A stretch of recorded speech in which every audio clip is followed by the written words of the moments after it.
The Executive and the Mystic podcast, co-hosted by LeFranc and Kristina Wiltsee, where wisdom meets business. Hi, I'm Fred, and I'm the executive.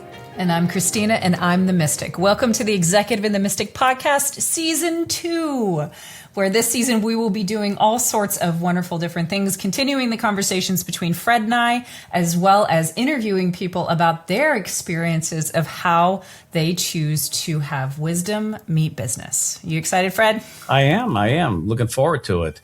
And today's topic is going to be interesting. We're trying to understand the difference between influence and manipulation, because we all experience it, and anyone in a leadership role wants a specific outcome, and they want people to behave a certain way to give them that outcome. That's to be expected, right? That could be called performance management, so to speak. And at the same time, in emotional intelligence, there's the 4 levels of it, and the ultimate one at the top, the social awareness and the relationship management, also deals a lot with influence. But at what point does one cross the line from influence to manipulation? And so we're going to talk a little bit about that today, see if we can sort of thread the needle, because sometimes that line is thin and it can easily be crossed. And it's important for you as a leader to know when you're crossing it or when someone's trying to do it to you. Be sure to subscribe wherever it is that you're listening. We would love for you to be able to subscribe. So please do that. Like, review, any of those things help. Okay, so it's interesting that you say this influence versus manipulation, Fred, because I remember it was about a decade ago, I first learned about neurolinguistic programming. Are you familiar with neurolinguistic programming? Oh, yeah. NLP. Yeah, NLP. Tony Robbins, that's what he became famous for that. Right. And you see so many things out there these days you see these things, right?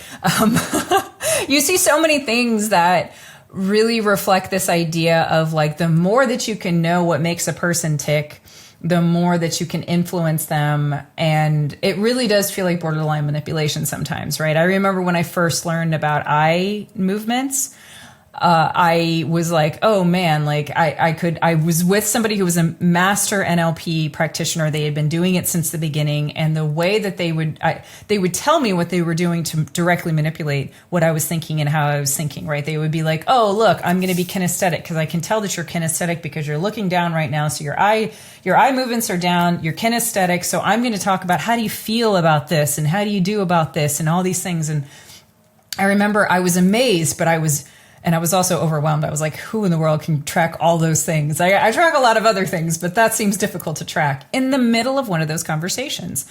And it felt a little manipulative to me. So yeah, we're going to go into some of those techniques today, aren't we, Fred? Yeah. Well, the first one is priming. So let's start there. Why don't you explain what priming is and some examples of it? Yeah, the best example is the smell of cookies in a house. You'll put the cookies in the house during an open house, right? And what it does is that is the classic prime for, oh, this could be my house. Can you imagine if this was my house and I can smell the cookies in it? Priming is what are you doing? What are you saying before you actually get to the point of what you're trying to do? A classic example that when I first learned about priming was a civil rights lawyer who would bring ice cream to negotiations in an effort to prime people. But priming can be words. Classic primes that people do is, oh, you're not going to like this news. Terrible prime. Terrible prime.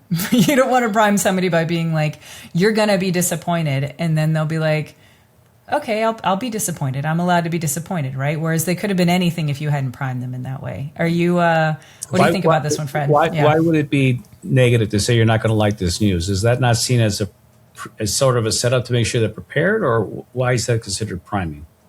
I would say that you might feel like this is challenging, but this is also an opportunity. That'd be a different. That would be a better prime. A bit different version, but both of them are considered priming. They're both considered priming, and one is setting both you and the other person up for a huge uphill battle if they feel like they have to be disappointed or they feel like they are going to be disappointed. I did this the other day with my daughter. I knew that I had big news to share with her, and I was really nervous about it. And I should have primed her. I mean, like I had given her hot chocolate. I'd given her everything. And I was like, hey, I have some exciting news to tell you. That was probably more of a manipulative prime because I knew it was going to be exciting. I also knew it was going to be anxiety invoking, right? So it's like you have to really thread the line with priming to make sure that you're not trying to just underestimate the other person, right? Or oversimplify their experience. So in my mind, when I think about priming, I consider it, especially in a crucial conversation like you just described, not all of them are crucial, but some are, because it may be emotionally charged, right? That's what makes it a crucial conversation, is to telegraph intent. And right up front, just say, I'd like to have a discussion with you about X subject, and what I'd like to get out of it is this conclusion, this outcome. Is that okay? And you're doing two things. You're letting people know exactly what the context is of the conversations and the desired outcome. And if the desired outcome is mutually beneficial, which it should be phrased that way, you're giving them permission to opt in so that they also own it. They're not victims of it. A good example of how not to do it, like you gave the example of, you're not going to like this, is see me in my office in 10 minutes. I need to talk to you, and walk away. Okay, that's like bad. You're like, oh, it appears like, oh my God, what did I do? Something's going to happen. It's going to be bad. It's going to be bad. You're setting them up for that anxiety versus, I'd like to have a conversation with you about, let's say, your performance and how it can improve. I really value your contribution. Is that okay to have that conversation? So you've already given them a flavor of what you're going to talk about. Doesn't mean you're not going to be constructively critical in there, but it does mean that what you want as an outcome is good. Now, on the other hand, I was counseling someone the other day about something they need to terminate, and same thing. I want to have a conversation with you about your role in the organization and whether your current desire for that role meets the needs of the company. It's very non-attacking, but to the point. And so the person at least now has a context. I call that context. That's the priming, kind of like, let's set the stage. Now let's get into the conversation. Yeah, so, I remember when I was managing, I didn't understand primes, and I was not working with HR that really was good at this either. And there were one or two times when I had to have performance conversations where HR just dropped the meeting in with no prime whatsoever. And literally the only prime is a meeting with your boss and an HR manager. Yeah, that can't be good. Yeah. Yeah. Yeah, that's the setup. So as we move past priming, we're going to talk about choice architecture. Please describe that and explain what choice architecture is so that people can understand it on the podcast.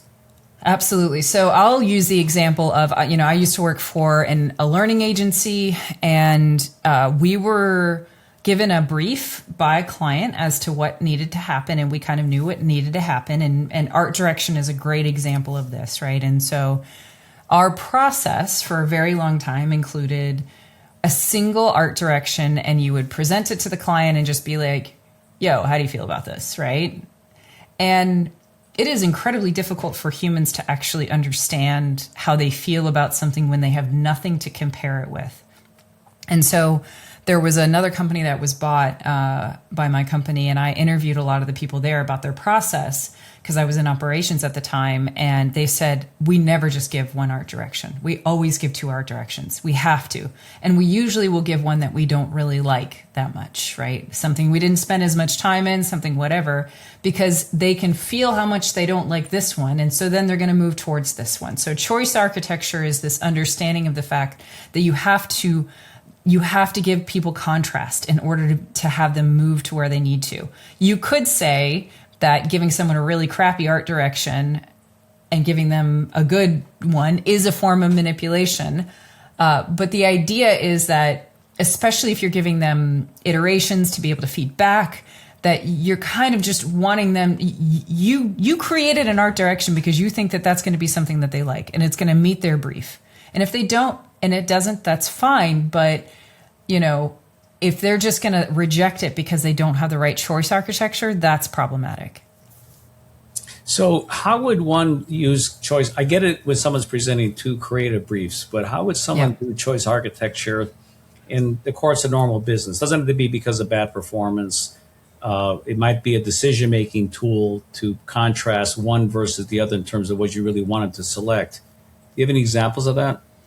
I feel like it's the decision-based worst, better, best in some ways, right? If you think of it that way, you can say, worst, better, best is a tool that we talked about last season in order to help people manage the rumination, to manage their anxiety, to manage whatever it is that's coming up, especially if they're thinking about something a lot and kind of always thinking of the worst case scenario, always thinking of, or not specifically enough thinking about the worst case scenario. But with choice architecture, we're like, this is the reality. We can say, okay, right now our choice is let 20 people go right now, right? Or we have this other choice, which is that we're going to wait 6 months, and this is what's going to need to happen to turn around in the company in order to be able to retain these 20 people. Are we willing to do that work for the next 6 months in order to be able to do this? Do we think it's likely, right? That kind of understanding of let's actually create a reasonable choice as opposed to making it feel like, because humans are bad at probability. Humans are bad at whatever, but they are good at being able to understand the effort that's into not making a decision now, especially if you make it clear. That's a good example. You're giving them either or, and sometimes it's not A or B, it's A then B, depending on what you're trying to do, right? Yeah. So in your case, your example, you could give it 6 months. At the end of 6 months, the outcome's going to be the first one. We're going to terminate these people, or something to that effect. Okay, so choice architecture built on priming. So priming sort of sets the stage in the context. Choice architecture begins to give people something to compare it to so they can make a better, more informed decision. Is that kind of where we're at? That's kind of where we're at. Yep. Okay. Yep. And they can kind of get rid of that feeling of indecision and the FOMO that people can feel for the fear that they're missing out on this other reality that they haven't bothered to think about. That's why it's like worst, better, best, right? Like I feel like some people can have this fear of missing out on something that they don't understand because they just didn't bother to think of the things. And worst, better, best gives people three scenarios to consider. The worst that could happen, the best that could happen, and then what's better in the middle, which is something you could live with without a tremendous amount of pain or anxiety. So the other aspect then is, at times, there's always in a culture, it's dynamic, it's alive. There's conversations all the time. You can't control the conversation. It has its own, the drums are beating, whether you are part of the drums or not. The message is being telegraphed. And at times there's anticipation people have over an event, real or imagined, that sort of feeds the rumor mill.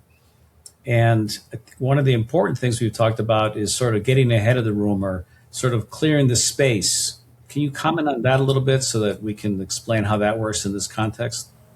Yeah, I think clearing the space is this understanding that the person, I would say that humiliation and shame is used a whole bunch in everything that we do, right? And what I mean by that is calling somebody out, having information that and they don't know, right? If you've ever been in that situation, I can recall many times throughout my life being in a situation where the worst part of a conflict with a person was not that it happened. It was that they knew and everybody else knew and nobody chose to tell me, right? Because it felt humiliating, right?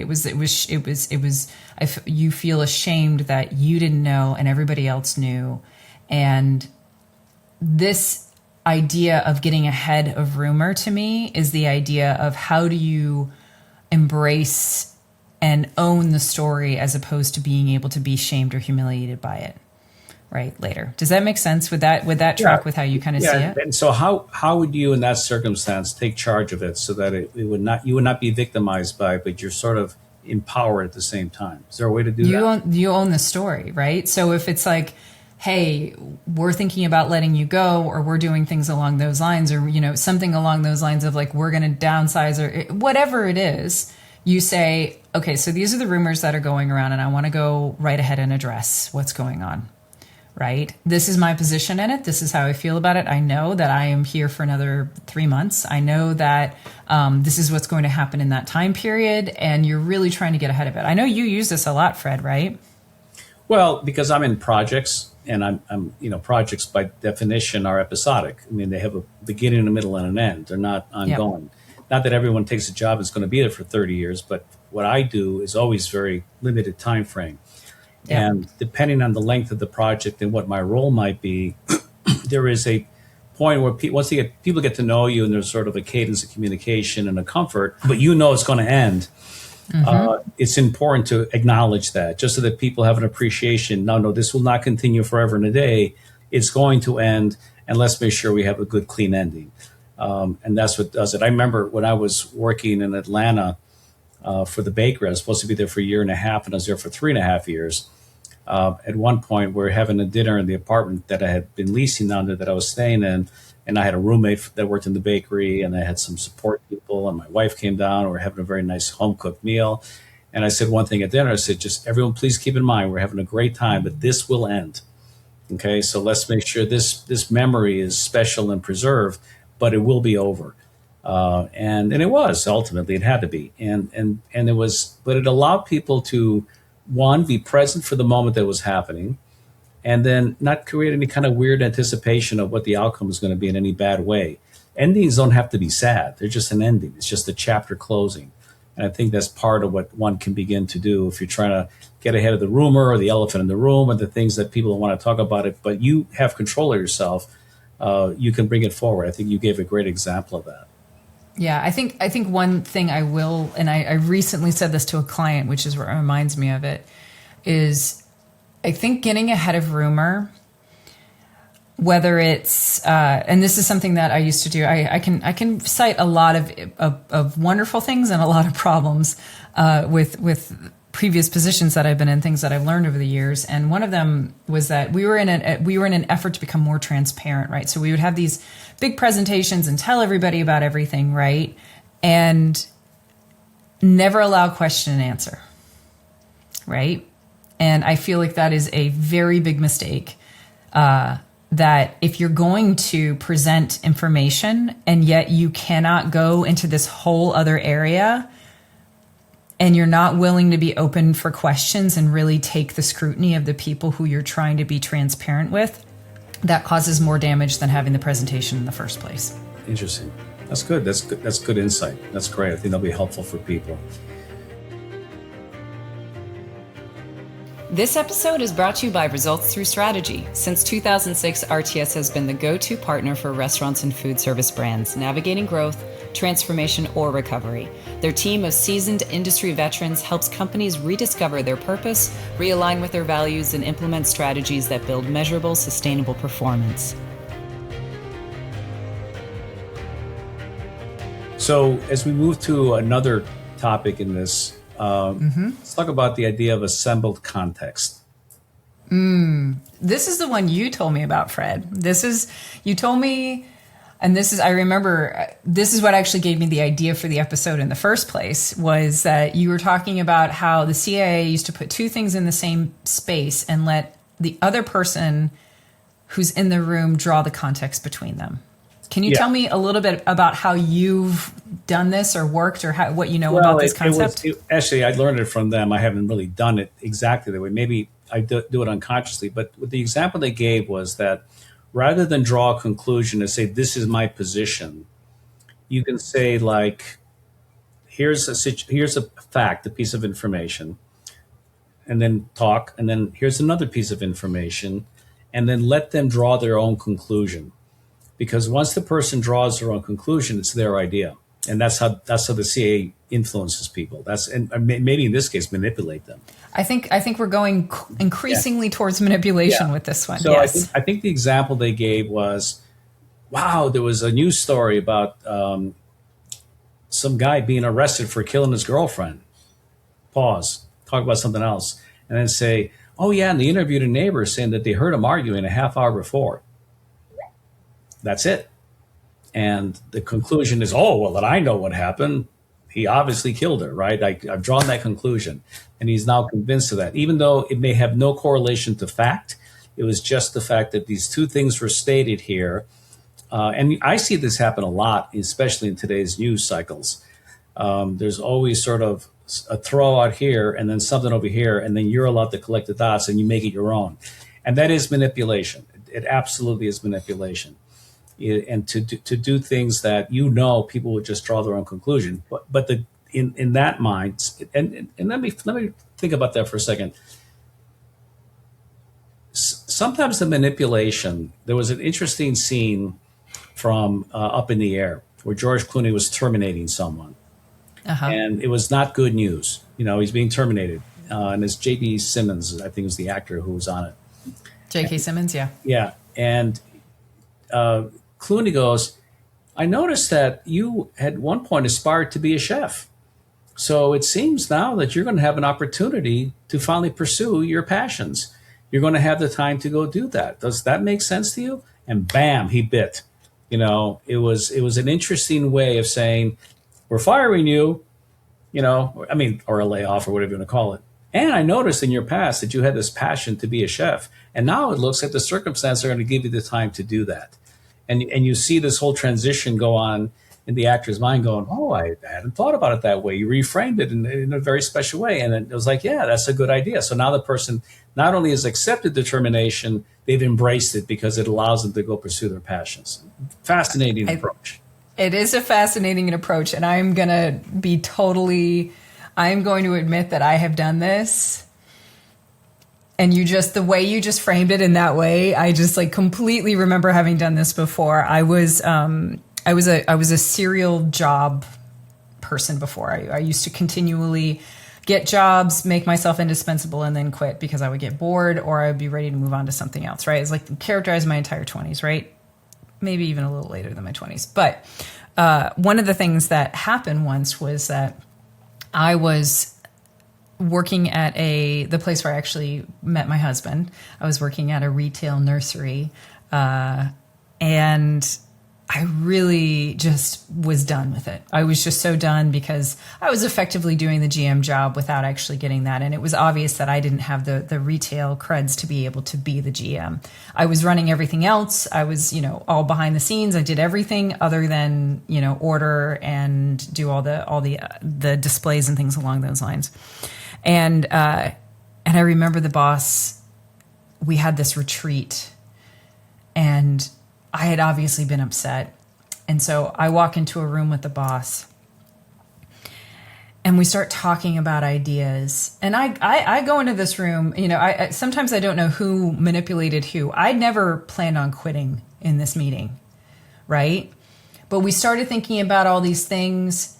And eventually I started brainstorming ideas with him of things that I couldn't do, like things that I wouldn't be the best person to bring forward to be able to do this, right? And I remember setting up this whole thing of look, this is where the team could go and you could restructure it this way, all with this idea in my mind that I wanted to quit and I wanted to find an easy way to extract myself from the business. And I remember the look on his face when I was like, so that just means I'll quit. And the look on his face was just absolute betrayal. He was like, what? You just got me to go through this whole story with you and be like, yes, this is a great idea. And then you just dropped this bomb at the end, which is and I'm going to quit. That's how I remember it anyway. Interesting. Yeah, well, that's good. That's good. So, sometimes we do these things unconsciously. We're just labeling them now for the sake of this podcast episode. Yeah. But that's great. Exactly. That's a good example. Well, our fifth one is the ethical test. And this is interesting because that's that influence versus manipulation. At what point do you cross the line? And I'll state my view on it. I'd like to hear yours. I try as much as possible to always have an agreement with the people that report to me that I'm going to work for their benefit and for their good, to help them really realize their potential.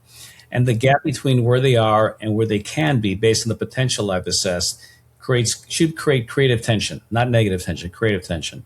So I always tell them, I'm going to manage you for who you can be, not for who you are. If I manage you for who you are, you stay the same. If I manage you for who you can be, then there's a stretch to get you up there. And if they understand that, then anything I say to them, and it's never disrespectful, is always for their own good. Otherwise, they would question my motive. But I'm trying to be very clear with my motive up front by having this working agreement.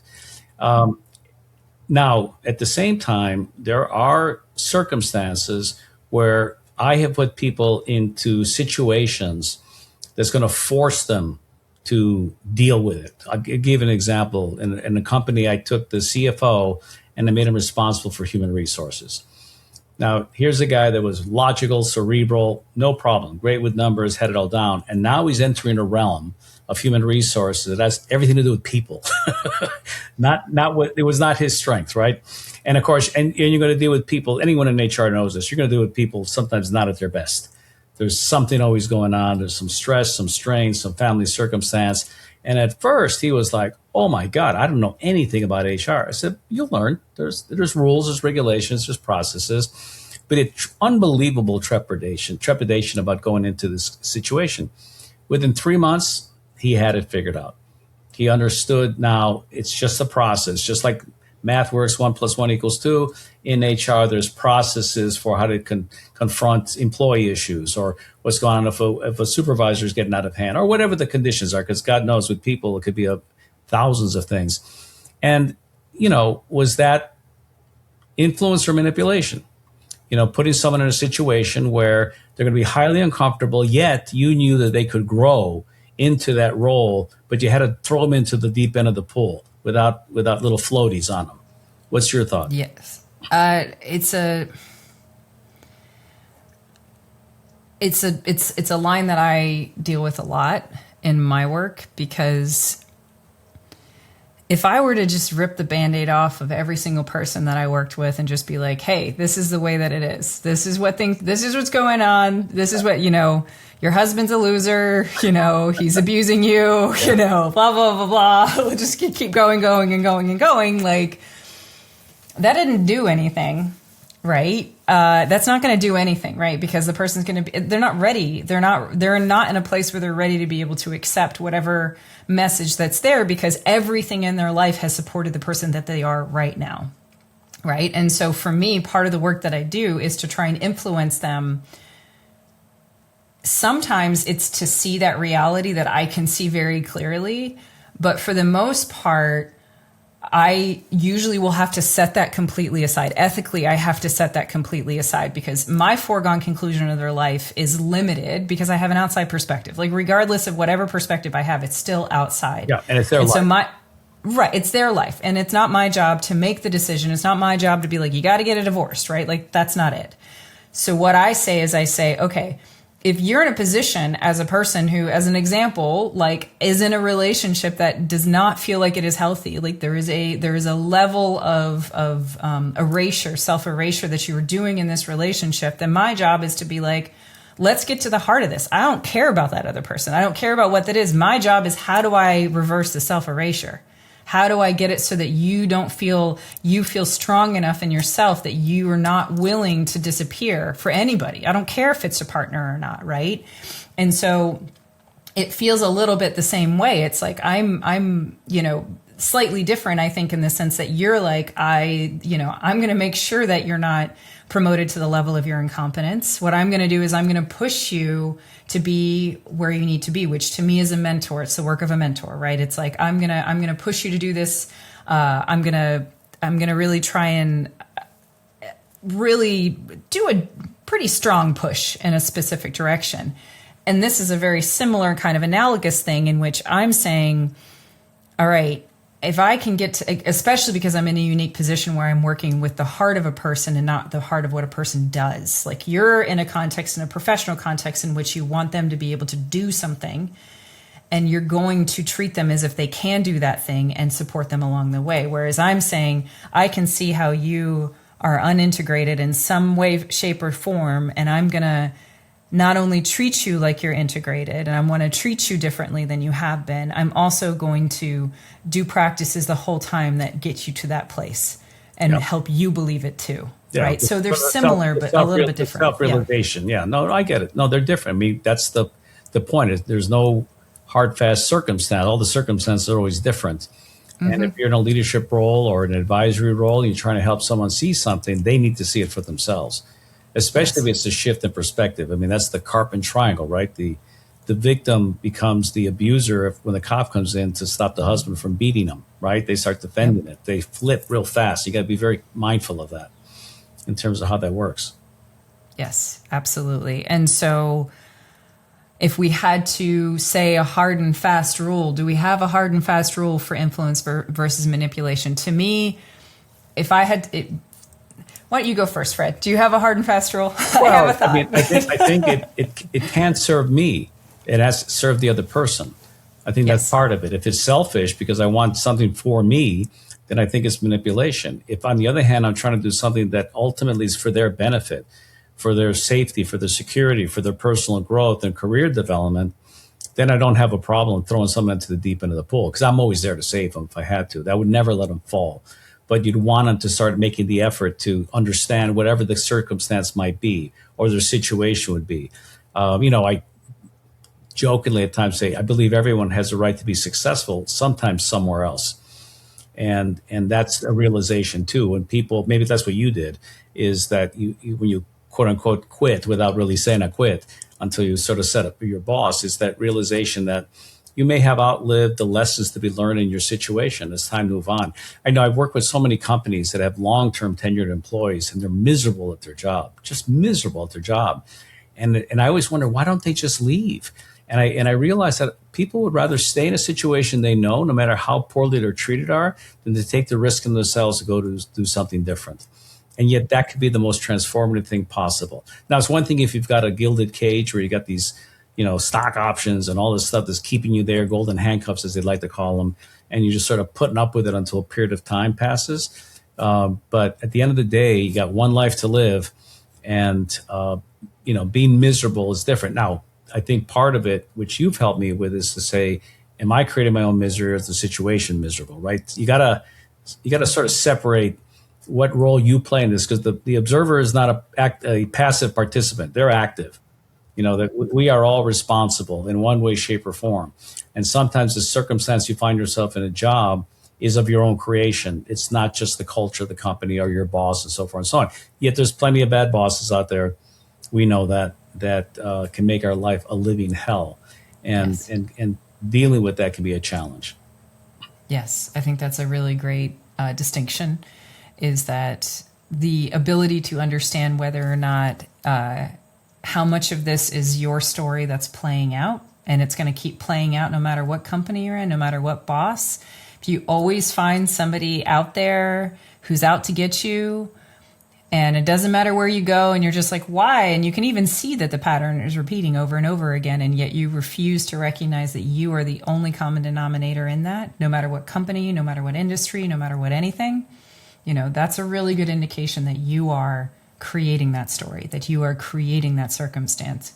Whereas sometimes you get a bad boss, and, if we get deep into it, I would say that even a bad boss is usually a reflection of something inside yourself or some experience that you've had that you're not willing to see. But also at the same time, sometimes it's not that complicated, right? Like sometimes you just have to be like, yep, it's the time to move. So if I said the difference between influence and manipulation, I would extend it to not just be selfish, but I think to fulfill your foregone conclusion, for lack of a better way of saying it, right?